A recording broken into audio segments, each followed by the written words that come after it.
The officer didn't know my son's name when he grabbed him by the collar and dragged him off his board in front of 30 witnesses. He didn't know it when he scrawled disorderly conduct/trespassing on the citation slip with the casual handwriting of a man who'd done this 100 times before. He certainly didn't know it 3 days later, when he stood in front of the Channel 7 cameras with his arms crossed and called my 13-year-old son combative. What Officer Brett Haskell did not know, what nobody in that precinct had bothered to look up, was that Marcus Mercer's mother sat on the State Senate Judiciary Committee and had spent the last 6 years writing the very laws Haskell was supposed to follow. By the time this was over, his name would be on every front page in the state. But that came later. Let me tell you how it actually started. Marcus had been begging me to take him to Riverside Skate Park since the first week of summer. He was 13, all sharp collarbones and easy laughter, with the kind of unbothered joy you only get to carry before the world starts teaching you otherwise. The skateboard was a red and black Powell Peralta he'd saved up for over 8 months. Birthday money, lawn mowing money, the $20 his grandpa had pressed into his palm at Easter. It wasn't just a board. It was the first thing Marcus had ever truly owned in the way only a kid can own something, through patience and wanting and work. He kept it propped against his bedroom wall like a painting. Our mornings that August had a rhythm I loved. Marcus would wake up before me, rare for a teenager, and I'd find him in the kitchen eating cereal and scrolling through skating videos on his phone, headphones around his neck, feet bouncing against the cabinet. I'd pour my coffee, sit across from him, and he'd wordlessly turn the screen toward me to show me some trick he wanted to learn. That's a kickflip, Mom. Basic. I almost have it. I didn't know anything about kickflips, but I knew that face, the lit-up, focused, completely alive face. I hadn't seen it enough that summer. My legislative session had run long. I'd missed 2 of his birthday dinners. The skateboard trips were my way of making it right, and we both knew it without saying so. My work had been consuming in ways I couldn't always explain to a 13-year-old. I was deep into co-sponsoring a bill that would require independent review boards for police use of force complaints in every county in the state. It had enemies, loud, well-funded enemies, and I was fielding calls from police union lobbyists at 6 in the morning. My aide Sandra had started leaving printed briefing packets on my kitchen counter the night before, because I was doing prep over coffee before Marcus woke up. The house smelled like paper and highlighter, and cold coffee left too long on the warmer. But those August mornings, when Marcus and I sat at the table together before the world demanded everything, were mine. I held on to them. The first time I dropped him at Riverside, I walked the perimeter with him. It was a well-maintained park, new half-pipe, clean concrete, a small shelter with benches. There were maybe 20 kids there, mostly boys, a handful of girls, every age and color. Marcus's friend Tyler was already there, waving from the flat rail section. I watched Marcus drop his board, step on, and push off with that little leap of confidence, and something in my chest unclenched. He belonged here. You could see it. I didn't stay. I had a 3 p.m. call with the governor's office that I couldn't push. I told Marcus I'd be back by 6, kissed the top of his head while he pretended to be embarrassed, and left. The first strange thing happened 2 Tuesdays later. Marcus came home quieter than usual. Not upset, just compressed, like he'd folded something small and tucked it away inside himself. I asked how the park was. "Fine," he said. I asked if Tyler was there. "Yeah." I asked if he landed the kickflip. He shrugged. "Almost." I didn't push. 13-year-old boys have internal weather systems that don't always issue public forecasts, and I'd learned to wait them out. But that night, after dinner, he came and sat on the arm of the couch while I was reading. Not next to me, on the arm, like he was ready to leave if the conversation went wrong. "There was a cop there today," he said. I looked up. "At the park?" "He was just driving by." He slowed down and watched us for like 10 minutes. Marcus picked at a thread on his sleeve. "Tyler said he does that a lot." I kept my voice even. "Did anything happen?" "No." He just watched. Marcus paused. It felt weird. I said it was probably routine patrol. I believed it when I said it. Marcus nodded once, slid off the couch arm, and went to his room. I sat with the book open in my lap and didn't read a single word. The second time was more specific. Marcus mentioned, offhand, almost reluctant, that the officer had driven into the park parking lot and gotten out of his car. He'd walked to the edge of the concrete, stood there with his thumbs in his belt, and watched. When some of the older boys started a game on the half-pipe, he'd said something. Marcus hadn't heard the words, but he'd seen Tyler tense up. Tyler, who was 14 and had been coming to that park since he was 9, had grabbed his board and moved to the far corner. "Like he was trying to disappear," Marcus said. I noticed then a pattern in how Marcus talked about the park. He'd started prefacing things. "We were there and nothing happened, but..." Or, "It was fine, Tyler just..." A hedge. A preemptive reassurance. My son was beginning to manage my reaction before I had one, which meant he was carrying something he didn't have the words for yet, and that he'd been carrying it long enough to develop a system. I should have asked more questions. I didn't. That week was the committee vote on the use of force bill, and I was in the Capitol from 7 a.m. to 10 p.m. for 4 days straight. Sandra was bringing me food in the hearing room. I was running on black coffee and controlled adrenaline and the specific tunnel vision that comes from being 3 votes short of something that matters. I told myself I'd sit down with Marcus that weekend. I told myself the park was a safe place, well-lit, public, properly designated for exactly what he was doing there. I told myself I was probably projecting. Then came the Thursday morning I will never unknow. I was at my desk when Sandra walked in without knocking, which she only did in 2 circumstances: when the governor called unexpectedly, or when something had gone badly wrong. She put her phone on my desk, screen up, without saying a word. The video was 47 seconds long.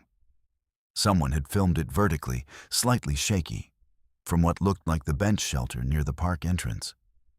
The audio was wind and distant wheels, and then a voice, male, flat, carrying the particular authority of someone who has never been told to lower it.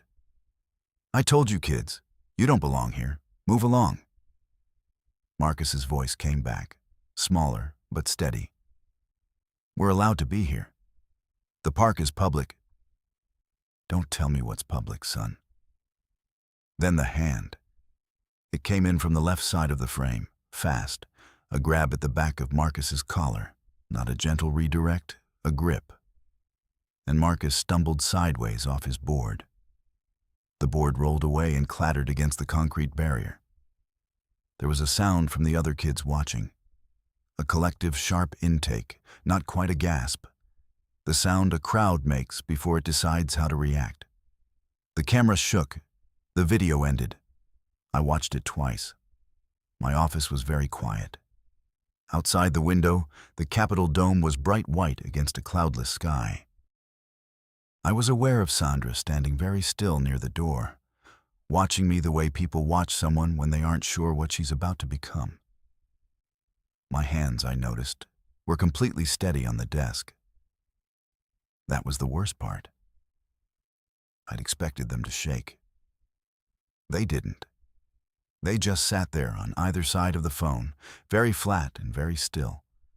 like they'd already made a decision that my brain was only beginning to catch up with. Marcus hadn't told me. My son had come home that day, eaten dinner, done his homework, said goodnight, and had not told me. Which meant either he was protecting me from something he thought I couldn't handle, or, and this landed heavier, he had already, at 13 years old, made a private calculation about what was worth reporting and what wasn't. That he had already learned, somewhere between childhood and now, that certain things that happened to him might not be considered remarkable enough to mention. That realization hit somewhere behind my sternum, not a sharp pain, but a slow, spreading pressure, like something had been quietly replaced with something colder. "Sandra," I said. My voice was even. "I noticed that too. Pull everything you can find on Officer Brett Haskell. Precinct, badge number, complaint history, length of service, and get me the park's public use ordinance. The full text." Sandra nodded once and was already gone before I finished the sentence. I picked up my phone and called Marcus. He picked up on the second ring, which told me he was home and not doing anything important, which meant he'd been waiting.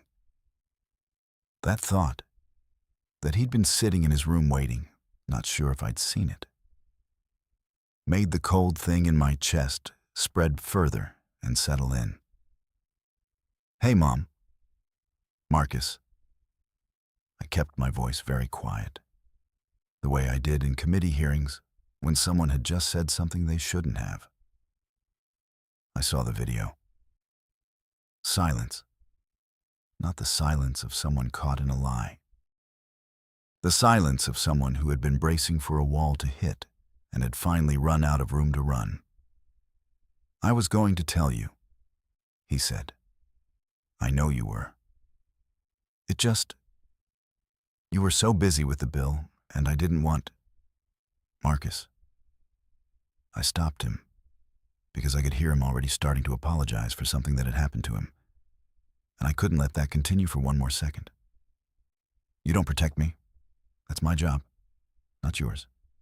Understand?" A long beat. Then, quietly, "Yeah. Are you hurt?" "No." "Did he say anything else?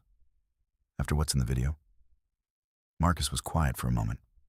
When he spoke, his voice was careful, like he was choosing the exact right weight of each word.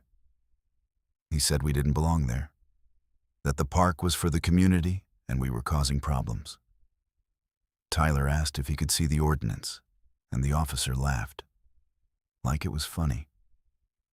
Then he gave me a citation for disorderly conduct and told me if he saw me back there, he'd call my parents. The breath I took was slow and deliberate. "Your skateboard," I said.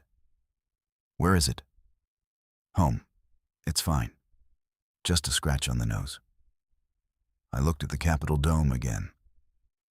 3 hours ago, I had been arguing about qualified immunity thresholds in a subcommittee hearing. I had used the phrase pattern of disproportionate enforcement 14 times. I had been speaking in the abstract about other people's sons.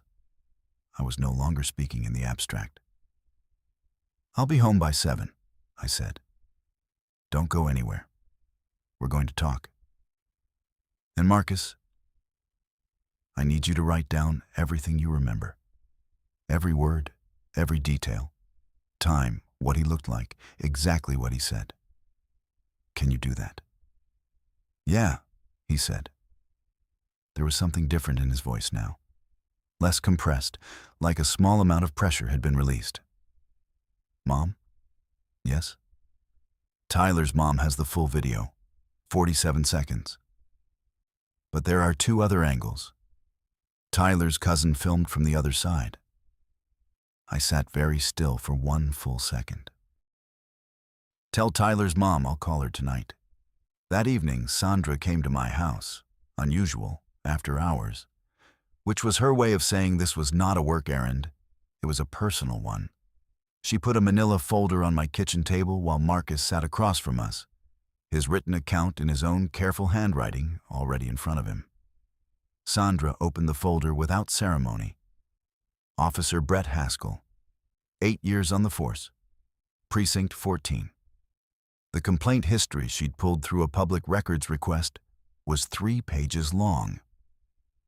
Or rather, the officially accessible portion was 3 pages long, which in itself was remarkable for a record system designed to minimize disclosure. 4 separate complaints of racially disparate enforcement. 2 involving minors at public recreational facilities. 1 complaint, filed 18 months earlier, described a nearly identical incident at the same park. A black teenager, a skateboard, an order to leave without stated legal cause. That complaint had been reviewed internally and marked unsubstantiated. "He's done this before," Sandra said. It wasn't a question. "He's been doing this for at least 2 years," I said. "That we know of." Marcus was looking at the file. His expression was the one I recognized from when he was much younger and had just understood something that he wasn't entirely sure he wanted to understand. I watched him read the date on that prior complaint. I watched him do the math. He would have been 11. Possibly at the same park. Possibly watched some other boy be told he didn't belong there and filed it away somewhere in the background of childhood and kept skating anyway. "Mom," he said, and his voice was not a child's voice just then. "What are you going to do?" I looked at him for a long moment. Then I closed the folder. "Everything that's allowed," I said, methodically. I did not sleep that night. I sat at the kitchen table from 2 a.m. until the sky began to pale around 5. And I let myself feel all of it. The fear I hadn't allowed during the day. The rage I kept carefully controlled because uncontrolled rage is leverage surrendered. The grief of knowing my son had already made that calculation at 13, had already absorbed something from the world that I had wanted to delay, had already learned that his presence in a public space could be treated as a problem to be removed. I let myself feel all of it, and then I put it away, and I made a list. By 6 a.m., I had spoken, via text, to 4 people. The city attorney, the director of the State Civil Rights Division, the chairman of the Oversight Committee for Municipal Police Departments, and a woman named Carla Weston, who was the most effective civil rights attorney in the state and who, as it happened, owed me a favor from a zoning fight 3 years ago. By 6:15, I had the full video from Tyler's mother in my email. By 6:30, I was reading the actual text of the Municipal Park Use Ordinance, which, as it turned out, contained no provision whatsoever authorizing an officer to remove a person engaged in the designated use of the facility without observed violation of a specific statute. The citation against Marcus was not legally supportable. I printed the ordinance. I highlighted the relevant section in yellow. I set it on top of the folder. Marcus found me at the table at 7, still in the clothes from the day before, 3 empty coffee cups lined up like sentinels. He stopped in the kitchen doorway and looked at me with an expression I hadn't seen on his face before. Or maybe I had seen pieces of it, separately, and this was the first time they'd assembled. "Did you sleep?" he asked. "No." He went to the cabinet and got a bowl, poured cereal, sat across from me. He didn't say anything else.